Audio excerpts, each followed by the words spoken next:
100.000 godišnjica da baš bukvalno ide u penziju. Sa svakih 100.000 je milijardu dolara koji bi ostali u Srbiji.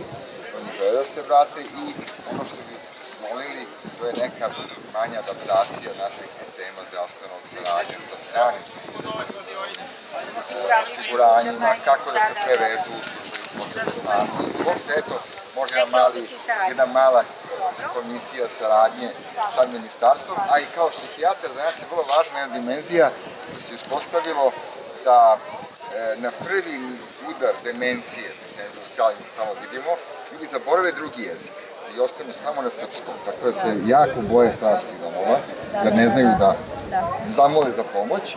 I onda se, recimo, u Australiji sam to počeo govoriti, ili grade etnički domovi, znači srpski, grčki i tako dalje, ali najviše vode se vrate u svoju zemlju, tako da verovala bi, i vama bi verovali kao ministarki, da bi to bilo pouzdano i tako dalje. I za one koji ne zaborave drugi taj jezik, koji su kasnije naučili, srpski ostaje još jedini materni jezik, tako da potpuno razumem inicijativu.